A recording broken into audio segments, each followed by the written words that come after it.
The 1517 to Paris is directed by Clint Eastwood and is about the attempted terrorist attack on a train to Paris that is thwarted by three friends who just happen to be on that train in that exact carriage at the right time.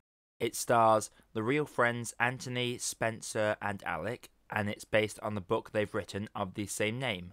Now, this film is definitely unique, but it's filled with a lot of problems. First of all, this event was over in a matter of minutes. The three friends overpowered the terrorists before he could even start the rampage. A true example of taking initiative, but how does this small event constitute a 94-minute film? Padding, and a lot of it. The film follows the three friends from childhood to adulthood, and I will not beat around it, it doesn't work. In fact, a lot of this film doesn't work. This would have worked a lot better if it was a documentary with reenactments of the actual attack, because they pack this film with everything they can do to meet the hour-and-a-half runtime, including random drama with the teacher's parents, nightclub scenes, short meetings with random characters that you never see again, and even a scene where two of them and a random third party are picking what gelato they want. There is only one real arc in this, and that follows Spencer deciding to join the military and his friends doubting he'll go through with it, due to him always quitting, lighting a fire in his belly. And while I won't spoil how it ends, this is effectively the only piece of character development we really get. This would have been a better paced film had it focused on the training aspect.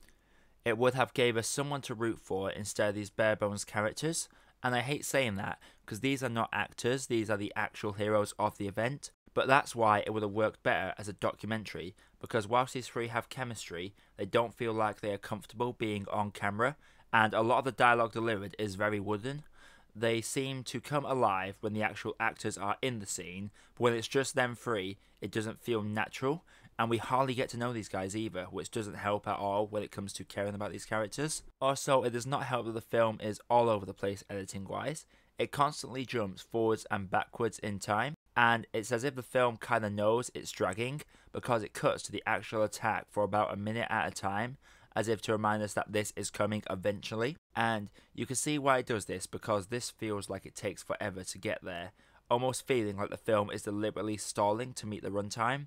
There's even a period of time where they are stalling on going to Paris, so much so that I nearly missed the story beat, where they only go to Amsterdam, which is where the train leaves, because of a random gentleman's endorsement of Amsterdam. Now, that's a good story beat, but I personally was that bored watching this that I completely went over my head until I had to think back of it after the film. Trying to find positives in this is tough as well, because even the cinematography feels cheap and basic. Some framing looks very film school-esque, and seemingly for no rhyme or reason, some of the shots are soft-focused, basically not completely out of focus, but very blurry.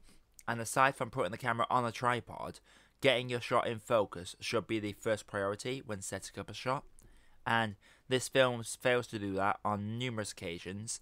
So not only have we got choppy editing and uncomfortable leads, we also have out of focus cinematography. All in all, just why not make this a feature-length film as opposed to a documentary? It might have been hard to market to general audiences, sure, but it would have been better to see than a film that feels like an extensive filler-filled one-piece arc, because by the time we get to the attack, there is no tension, there is a sense of relief that we're finally there.